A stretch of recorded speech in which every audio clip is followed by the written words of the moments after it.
So, I want to talk about climate today. And I'm not going to be real sort of bureaucratic about this. We're getting down to business because we're talking about a climate emergency. And I'm so proud of my council because they recently declared a climate emergency. This happened here in this city. Let's hear it for our council. Now, it's what they do with it that really matters, I know that, but they've joined 450 cities from across the globe that are also, as cities, declaring a climate emergency. And you can see it spans from North America to Europe to Australia, and look at the spike in cities that are standing up and saying, there is a climate emergency. Is it really an emergency? Well, let's take a look at this. This is since 1880, and this shows countries from across the world. And what you're going to see is a little bit of a time lapse, and where it's red, it's relatively warm that year. Where it's blue, it's relatively cool. And what you're going to see, I want you to sort of think what you see when you get into the 80s and 90s and thereon. So you can see it's getting warm and cool, and it's flipping back and forth. We're getting into the 60s, when I was born. We're seeing a little bit more orange.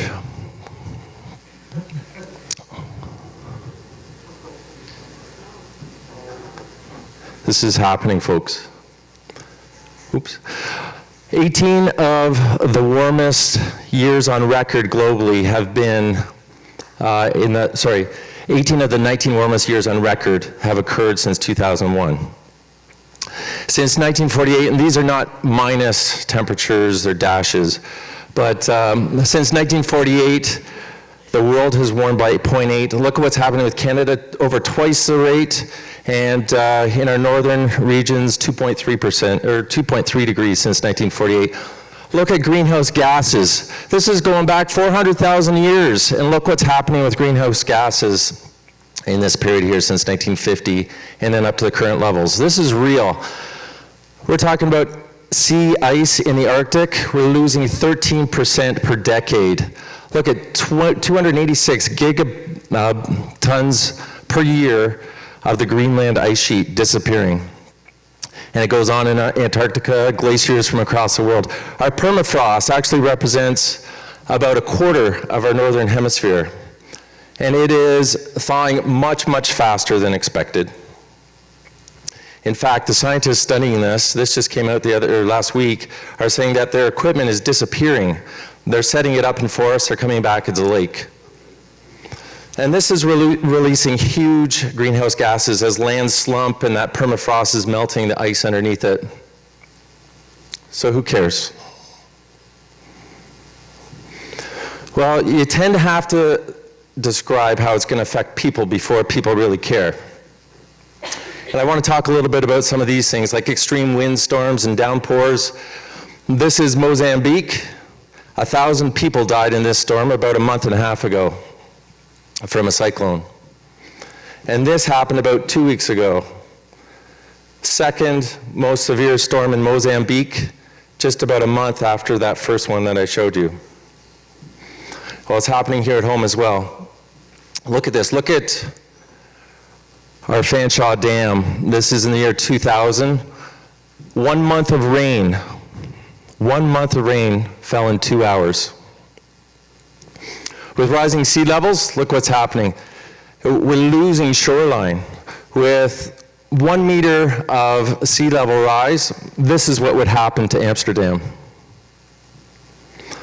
We're seeing pestilence, so invasive species. This is in the Black Hills, and this is a special place to me. I traveled there with my kids when they were young.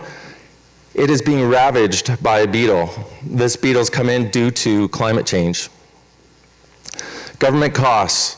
So if you look at our budgets, and I see Councillor Turner and Cabiaga here, they're dealing with how do we deal with climate change relative to the cost of our budgets. Well, look at this. Canadian military, 2,000 troops are dealing with flooding issues. 2,000. And that's more than are actually deployed overseas. And then finally, fresh water. You'd think this would be a third world issue.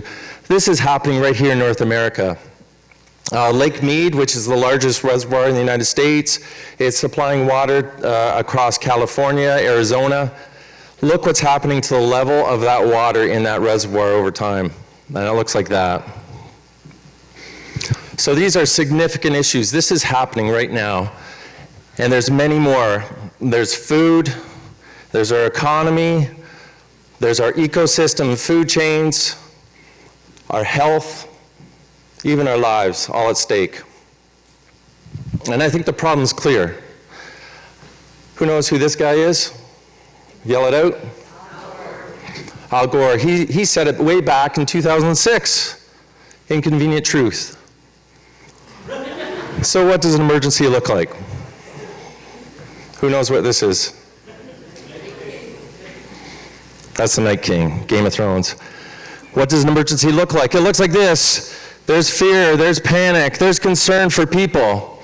How are we going to band together, Jon Snow, to get everybody together to fight this emergency? How can I help others? What can I do? What kind of approach are we going to use to address this issue? What kind of deliberate, assertive action are we going to take?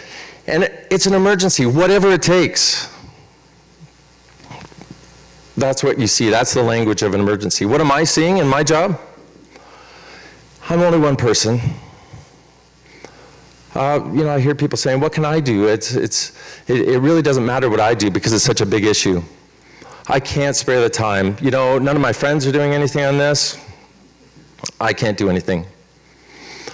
Other countries, Asia, are polluting so much. It really doesn't matter what I do because it's not going to make a difference.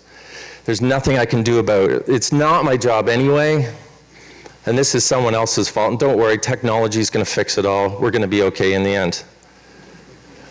That is not the language of an emergency.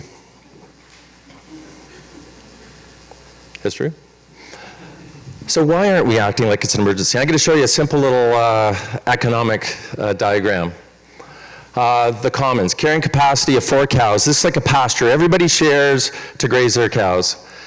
And you've got 4 very good-looking farmers and 4 very happy cows. Everything's going well.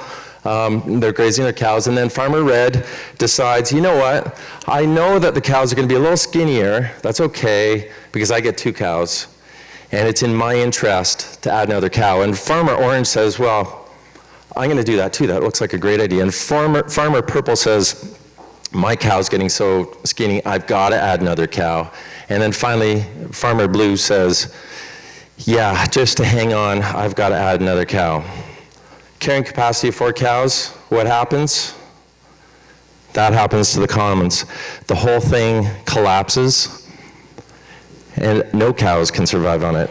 It's destroyed. And not long after, the farmers go away. So this simple diagram just shows that it is rational behavior to some degree for people to think their personal benefit of adding a cow exceeds the collective disbenefit of adding that cow and even that skinnier cow that they received. And so what does that mean when you compare it to what we're talking about today in this issue of climate emergency? It means, or what that looks like is, I don't have time for this. I'm not giving up my car. I'm not going to be inconvenienced to deal with issues of climate change. So, what can you do? This is my call to action here. I think that we can do something. I think that there is an impact to be made, and here's what I would suggest. First of all, wake up, and I mean that in a respectful way. 2, do your part, and 3, influence others. So what do I mean? Let's start with 1. What do I mean by wake up? Well, recognize when an issue is linked to the climate emergency. I see people sleeping through this. They'll talk about climate emergency here, and they'll talk about other issues that are linked, but they talk about them as though they're not. So, put your hand up. Is wind and solar energy, is that linked to the climate emergency? How? Yeah. Linked. Carbon pricing. Linked. Rapid transit. I didn't hear people talking about the climate emergency when we talked about rapid transit. And yet, look at this. This is the City of London, 3 million tons per year of CO2 emission, or greenhouse gas emissions. A third of that comes from vehicles. Of course rapid transit's linked. Look at this, the average home in London emits 10 tons. 55% of that comes from vehicles. Cycling infrastructure, linked. Tree planting? Yeah, let's get those trees sequestering that carbon, greenhouse gas out of the air. Food choices. So my colleague Jay Stanford's here, and he's been a leader and a champion on all of this that I'm talking about today for a long time. Food choices he talks about a lot. Absolutely linked. Let me show you how from a graph he gave me. Here's our household vehicles as a contributor to what we as a household pump out in terms of greenhouse gas. Here's food. It exceeds space heating and water heating. The type of food you eat, and that's because it relates to the way that we fertilize, transport food, what the cows do in terms of their own gases and waste, and then food waste in general. Look at this. If I'm eating lamb, here's my greenhouse gas impact. Beef, pork, turkey, chicken, tuna, eggs. If I'm all the way over to lentils, doing pretty well. How about household waste? Linked. In fact, if you took all of the household waste in the world and you identified it as a country, it would be the third leading greenhouse gas emitter in the world. And this is happening in our own landfill. Look at this, of all of the greenhouse gas that escapes in our landfill, 67% is coming from food that people are throwing in the garbage. Urban versus suburban development. You have councillors here that sit on planning committee, absolutely linked. So we have suburban development. Look at the energy and the greenhouse gas that comes from the burning of energy to get people living in the suburbs to where they're going, versus much lower energy use in the internal part of the city. So when we talk about a development application week after week, do I hear anything about climate emergency? No. But it's linked. Core area revitalization, linked. What we're doing in terms of trying to revitalize and regenerate our neighborhoods. And urban design, absolutely linked. Are we going to expect people to walk and use transit on that kind of street if we design it that way, as opposed to that? How are we going to get people to live in intense, high-density neighborhoods if they look like that versus that? What I buy individually, is it linked? Absolutely. If it gets here that way, you can imagine the greenhouse gas. And of course, budgets. The way that budgets are set. If you're not linking the way that our municipal council is setting the budget, or the province is setting the budget, you're not awake. So do your part. Now that you're awake, make good personal decisions in everything you do. So when you're thinking about everyday behavior, do I have to make the trip? Can I walk or bike? Can I take the bus? Can I share a ride? Can I combine errands? How about vehicle ownership? Do I need a car at all or a vehicle? Can I share a vehicle? Do I need a big vehicle? What is fuel efficient? And recognize that the things you do have different impacts. So if you're talking about upgrading light bulbs that we talk about a lot, it really doesn't have a huge impact on greenhouse gas that you're emitting. But if you are living car-free or buying green energy or switching to an electric car, those are things that can have a major impact. So Jay and his team have set up this website, www.projectneutral.org. I challenge you to all go to it.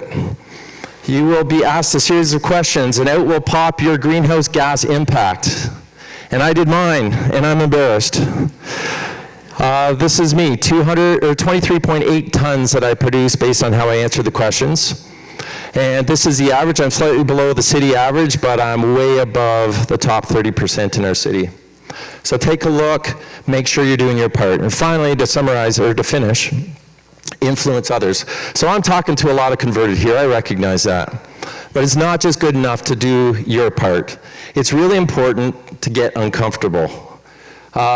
Wake up others. So these things that I'm talking about, if they just drift by, these decisions are made by individuals or businesses or governments, and people aren't making the linkages, then we don't get to where we need to get to. So show up at meetings, write letters, speak up, protest if you need to, respectfully. Influence key decisions, and particularly those that have domino effects. So a budget, for example, has multiple impacts on what's coming down the pike in terms of impacts to the climate. Help others see that link between their own decisions and climate change. So this might be at the family dinner. And then support sustainable businesses. Your dollars speak.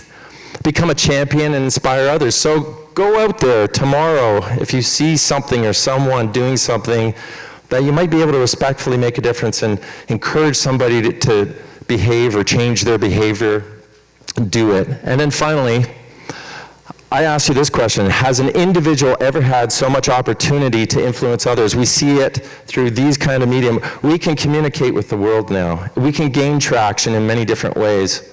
So it is a climate emergency, and I'm asking you as a you folks, as a group, to wake up, do your part, and influence others. Thank you.